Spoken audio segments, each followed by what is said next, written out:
The Nirala TV. कैसे हो दोस्तों, उम्मीद है आप सब बढ़िया होंगे। दोस्तों, खेल इंसानी ज़िंदगी का एक अहम हिस्सा है। बच्चा जब होश संभालता है तो वो भी अपने लेवल के हिसाब से अपने खेल खेलता है। तो दोस्तों, वैसे तो हमारे भारत का राष्ट्रीय खेल हॉकी है, पर फिर भी क्रिकेट को सबसे ज़्यादा अहमियत दी जाती है। और क्रिकेट में बहुत से खिलाड़ी ऐसे होते हैं जो अपने रिकॉर्ड के लिए खेलते हैं, और बहुत से खिलाड़ी ऐसे होते हैं जो देश के लिए खेलते हैं। तो दोस्तों, उसी क्रिकेट में से आज हम एक ऐसे सितारे पर बात करेंगे जो मैदान पर स्टार रहा और मैदान से बाहर भी। आज दोस्तों उस स्टार का बर्थडे है, यानी जन्मदिन है। उसी पर यह रिपोर्ट है। वो खिलाड़ी कोई और नहीं बल्कि झारखंड जैसे छोटे से राज्य निकला हुआ वो लड़का जो पहले महेंद्र सिंह धोनी था, लेकिन बाद में वो बन गया माही, मिस्टर कूल। समर्थक ऐसे कि प्यार में नाम भी कई रख दिए। दोस्तों, समर्थक और आलोचक ज़िंदगी के अहम हिस्सा है। कोई भी व्यक्ति समर्थकों के साथ कामयाब नहीं हो सकता। उसकी कामयाबी में आलोचकों का होना भी ज़रूरी है, तभी वो महेंद्र से माही बन सकता है। चलिए दोस्तों, शुरू करते हैं। MS धोनी पहली बार जब सेंचुरी मारी तो पाकिस्तानी बॉलरों का नाश मार दिया था। पाकिस्तानी बॉलर्स को ऐसे मारा जैसे हफ्ते पहले उन्होंने धोनी की कोई भैंस खोल ली हो। लेकिन दोस्तों, जिस राज्य से धोनी है वहाँ ऐसा ही सिस्टम है। वहाँ का दोस्त आपके लिए जान भी दे सकता है, वहाँ का दुश्मन ढूंढ कर जान भी ले सकता है। पता लगाना मुश्किल है कि बहुत ही हार्डकोर जगह है वह। और वहाँ की भट्टी में तप कर आया महेंद्र सिंह धोनी। जब पाकिस्तान को मारा था तो धोनी कुछ भी नहीं था। उसके नाम पर पहले मैच की डेब्यू पारी में 0 पर रन आउट होने का टैग था। होता भी यही है, जब छोटे शहरों से लोग निकलते हैं तो वो अपने ऊपर बोझ टांगे हुए होते हैं।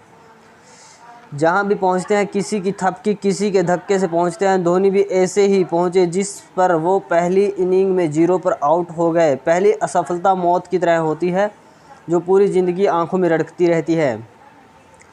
लेकिन दोस्तों, धोनी ने आंख भी न झपकाई होगी और उसे अपनी आगे की ज़िंदगी दिख रही होगी, पिछली नहीं। और शायद इसीलिए जितनी तेज़ी से धोनी बल्ला थामे मैदान पर उतरता है, उतनी ही तेज़ी से बगल में बल्ला डालकर दस्ताने उतारता हुआ मैदान से बाहर भी चला जाता है।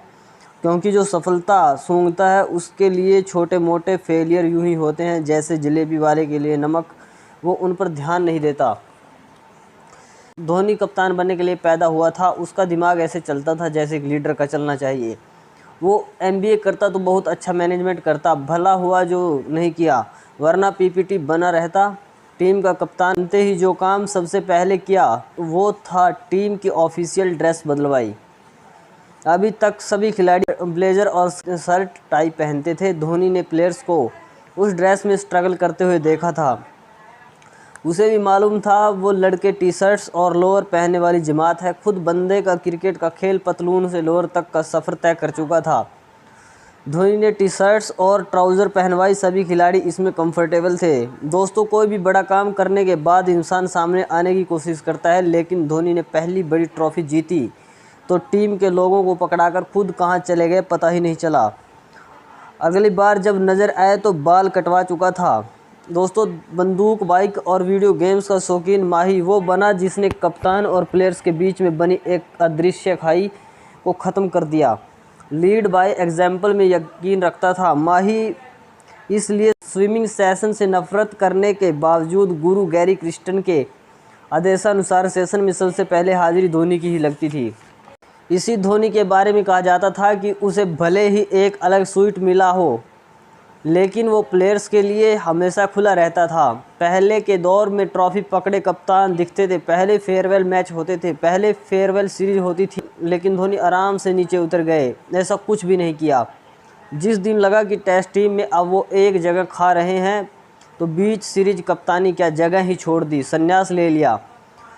अगले दिन ऑस्ट्रेलिया के प्रधानमंत्री ने जब टेस्ट टीम के साथ फ़ोटो खिंचवाने के लिए धोनी को बुलाया तो धोनी ने कहा अब वो टेस्ट टीम का हिस्सा नहीं है। तो आज भी उस तस्वीर में धोनी को पीछे 8 कदम दूर कुछ खाते देख सकते हैं। इस तस्वीर को देखकर ऐसा लगता है कि कोई इतना निर्मोही कैसे हो सकता है। धोनी को जो कुछ भी बनाया वो उसकी जगह ने बनाया, बाकी रही सही कसर उसकी बाजुओं की ताकत ने पूरी की, जिसके ज़ोर से एक मैच 49वें ओवर की दूसरी गेंद को उसने बाउंड्री से इतनी दूर पहुंचाया कि हर भारतीय की आंखों में उस शॉट की तस्वीर जाम हो गई। जी हाँ दोस्तों, वर्ल्ड कप 2011 का वो छक्का। फिर धोनी ने ट्रॉफी उठाई और गायब हो गए। अगले दिन देखा धोनी गंजा था और गेटवे ऑफ इंडिया के सामने था। अपने खाते में सारा मामला सेटल करने के बाद धोनी इंडिया के सफलतम कप्तान बन चुके थे, एक पायदान नीचे उतर चुके थे।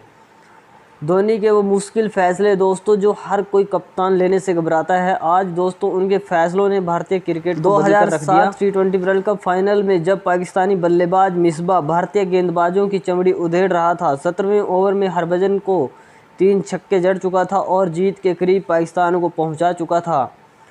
तो ऐसे में आखिरी ओवर में 13 रन बनाने थे और विकेट भी आखिरी था। तो सबसे पहले लिया धोनी का वो बड़ा फैसला और एक युवा कम अनुभवी जोगिंदर सिंह को ओवर दे दिया। सब हैरान और बहुत से तो इसको देखकर सोचने भी लगे होंगे कि यार ये क्या बेवकूफ़ी है, लेकिन नहीं। ओवर शुरू हुआ, पहली गेंद वाइड, उसके बाद अगली गेंद डॉट, उसके बाद मिसबा ने छक्का मार दिया और फिर लगा 330 वोल्ट का झटका भारतीयों। लेकिन ये क्या, मिसबा भी भूल गए और अगली गेंद पर पैडल शॉट मारा, लेकिन शॉट फाइन लेग पर श्रीसंत खड़े थे, उन्होंने कैच को लपक लिया। उस नाजुक पल में रवि शास्त्री कमेंट्री कर रहे थे और उन्होंने कहा था, in the air Sreesanth takes it, India win the world cup. हवा में गेंद श्रीसंत ने कैच पकड़ा और भारत विश्व कप जीत गया। फिर उसके बाद माही ने कभी पीछे मुड़कर नहीं देखा और जो भी फैसला लिया उसमें लोग अचंभित हुए और धोनी 95% कामयाब हुए।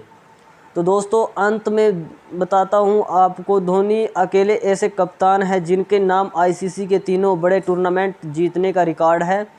धोनी ऐसे विकेट कीपर हैं जिन्होंने 0.0009 सेकंड के अंदर बल्लेबाज को स्टंप आउट किया है, जो रिकॉर्ड टूटना बहुत मुश्किल है। धोनी ऐसे खिलाड़ी हैं जिन्होंने कई बल्लेबाजों को विकेट देखे बिना ही रन आउट किया है। दोस्तों डीआरएस को धोनी रिव्यू सिस्टम भी कहा जाता है, क्योंकि धोनी ने जितने डीआरएस लिए हैं वो भी 90% सफल हुए हैं। दोस्तों धोनी ऐसे बल्लेबाज रहे हैं जो नंबर 1 फिनिशर थे अपने समय में और अक्सर छक्के के साथ मैच को ख़त्म किया करते थे। दूसरी खबर दोस्तों, आज केंद्रीय मंत्रिमंडल के विस्तार की खबर है, जिसमें 11 कैबिनेट मंत्रियों ने इस्तीफ़ा दे दिया, जिसमें हमारे लोकसभा सांसद रतनलाल कटारिया और केंद्रीय स्वास्थ्य मंत्री डॉक्टर हर्षवर्धन की भी छुट्टी हो गई, क्योंकि डॉक्टर हर्षवर्धन पहले लॉकडाउन में मटर छील रहे थे, तो अब हो सकता है मोदी जी उनसे पकौड़ा या मटर भी बनवा सकते हैं। और इन्हीं के साथ साथ 2 और प्रमुख मंत्री लपेटे में आ गए।